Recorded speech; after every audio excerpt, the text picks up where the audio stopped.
inshuti ya bose yo ni inshuti yawe. Ku bantu biyumvira yuko abavuza imiti y'ikirundi batazi urugero rw'imiti bashobora guha abagwaye, userukira ishyirahamwe ryitaho amagara y'abantu ku isi OMS hano mu Burundi, Donatien Bigirimana arabahumuriza. Menya yuko umuti ebwe muhaye urwara rero yawo ingaruka kuri uwo muti, niba mukiza ukamuhenda azoba yagize ubwato bari agasoro umuti waramuhenze, ibyo yaragize ubwabo waramuhenze, wamuhenze kubera namuhaye byinshi byageze aba hariho rero norme n'urugero ni referentiel.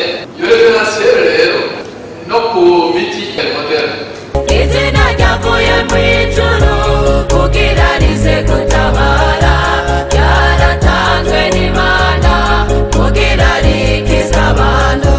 Ibigwara ni byinshi ariko Imana yarishuye, iratanga ishengero ibwita inshuti ya bose. urumva rero norme ngaha ikintu tuzofatira kuri urwo rugero rw'ibera industriel regional cyangwa international bihere ubwanda bwa mbere kubera bayishaka kugira muri rezo, kuko les études umuntu atabikora babesha ngo scientifique z'imiti yose ubabwira mu myaka 5 ziba byaretse babikora babesha, gusa muri rezo ma association mukavugana uyu muntu aba experience bagize gukora mu ndwara kanaka, ibi byagenze gutya na gutya, muraheza mu mukaronka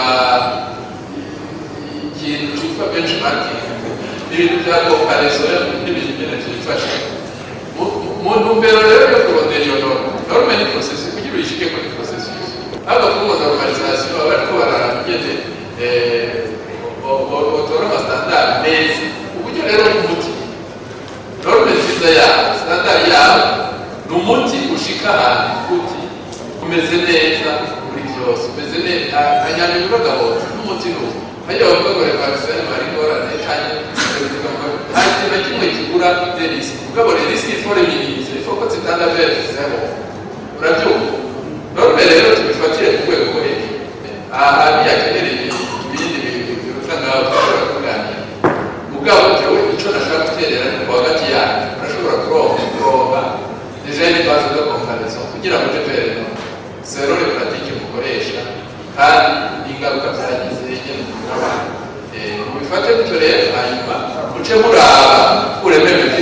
Urumva rero bisigura yuko zokora ivyo hanyuma abari ico babafasha baca babafasha kuraba mbega ikiyiye ko kimeze gutya ayi kubona ahandi byagenze gutya n'ibintu bikurikirana byo ushobora kugenda neza. Norme rero turashobora natwe kudefinisa buke turavye ingene byifasha gushikaho tuzotinda tugashika ibintu biri novuga rwego hejuru officiel tushobora kuproposa n'abandi kugira ngo turonke urugero rw'ibibazo de discussion.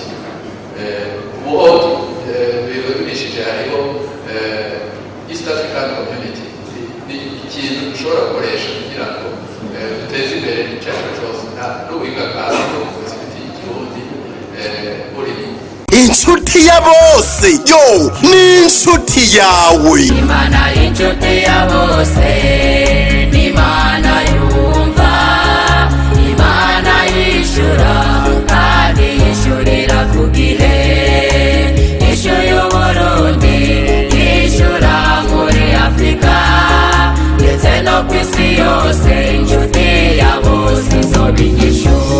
Inshuti ya bose yo ni inshuti yawe.